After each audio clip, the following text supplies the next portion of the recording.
Bianco, Executive Director of NetChoice.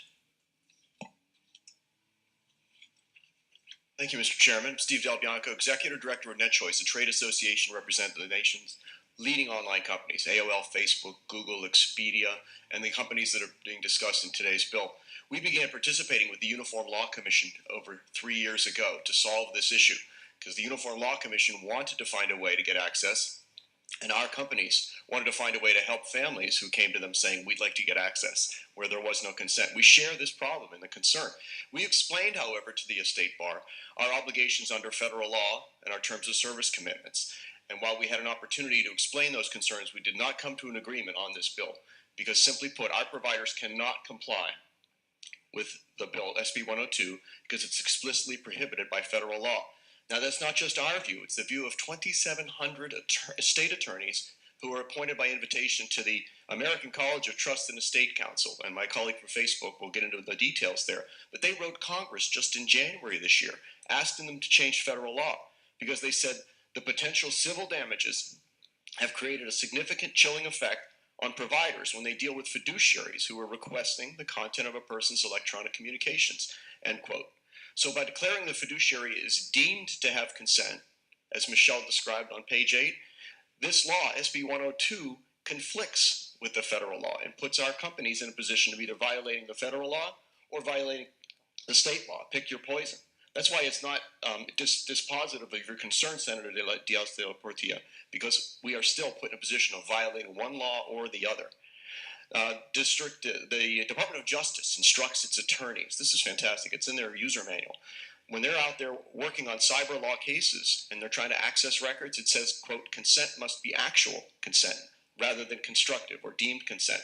And the California Court of Appeals, in the case that Michelle brought up, said that the Stored Communications Act is not satisfied by consent that is merely constructive, implied in law, or otherwise imputed to the user by a court. And let me please add that your voters and our users say we should not disregard their privacy wishes after they die. We've had Zogby do a national poll of over 1,000 registered voters at the end of January. I attached it to my testimony, which was distributed to you yesterday. 70% said that no one should access the content of their private messages and photos unless they gave prior consent. Well, that's nearly a 5-to-1 margin over the 15% who said that the estate executor could control and decide what to disclose. And as you know, more than half of these Floridians are dying intestate, so it's really going to be a family member in most cases who's going to make that decision. Look, I don't expect polling to drive what you do to make laws, but polling does show that the legislation is driven by the estate attorneys. It's not driven by the wishes of citizens. And the other 15%, the 70% of the citizens who said their stuff should remain private will be extremely disappointed if Florida's legislature flips that on its head. And the other 15% who really do want the estate attorney to have full access to all of their private communications, well, they're going to be disappointed if the providers cannot comply.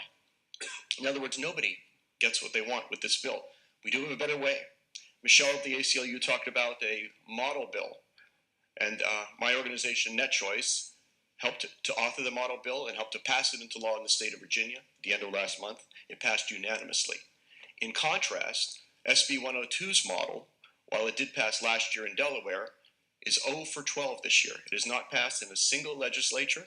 It has been affirmatively tabled in 12.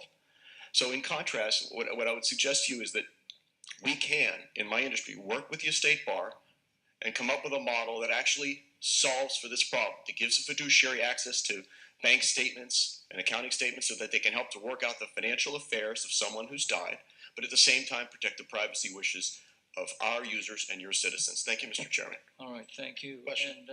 And members, I want to point out to you that we've got about 8 minutes until 10, and we've got several bills to deal with. So I'm just asking you to be succinct in your questions and your comments. And with that, who is the Senator Diaz de la Portilla, you're recognized. Just two quick questions. So your concern is that because if this were to become law, the conflict between this and federal law would just generate a bunch of litigation and dissatisfaction among all parties, and it'll just be a long and expensive and protracted, legal battle. Is that right? Thank you, Mr. Chairman. Yes. And this model legislation that you referred to, have you offered that by way of an amendment to this bill throughout this process? And that's the question. Mr. Chairman? Yes. Yes, we did in Representative Fant's bill in the House, 313. We offered it as a strike-all substitute and did our best to work with Representative to have that happen there. It was not accepted, and our effort would be to substitute that bill for this one. And I believe we can. I believe time is a little late to do it in this session, but we'll work with the estate bar in Florida and around the country. We can come up with a solution to this that doesn't cause companies to pick their choice of which law they're going to violate, Florida or federal. Just one more. I'm sorry, it just came up. So the model bill basically just limits it to bank accounts and financial information, or information that would be relevant in a probate proceeding. Is that right? Mr. Chairman, I'll just give you 3 bullet points, Senator, on this. The privacy expectations and the things that you did in a will, the legacy contact decisions you made on your Facebook account, all of those would remain after the user dies under our model bill. That unauthorized fiduciaries, if they can't show evidence of consent, they cannot read the private communications. However, fiduciaries under our bill get to see all of the banks and investment managers and accounting statements that have come in. They get to see the date, the time, and who sent it.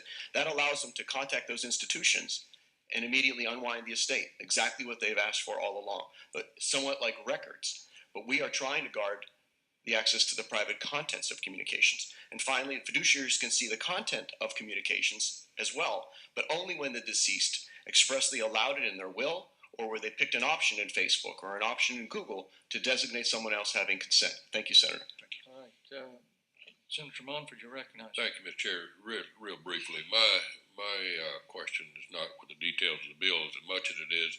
This is a national issue and it's been going on for quite some time. But I think I just heard you say, if given enough time, if given to next session, what makes you believe that if you had more time, we wouldn't be right back in this position next year, facing the same issue? I just soon make a decision now, unless you can convince me that there's some reason that we could wait, knowing that you've been working on this now in a number of states. Mr. Chairman? Yes. I'm very confident we can work it out, and here's why. What changed in the last 12 months was that our difference of opinion with the estate bar has really turned into an obvious realization that there's a conflict with federal law. Even the estate bar's college, with the letter that the Facebook's representative will discuss, it's clear there is a conflict with federal law, and you cannot just simply deem consent. So in that respect, the Trust and Estates Bar is now realizing their bill won't actually give them what they wanted. We cannot comply.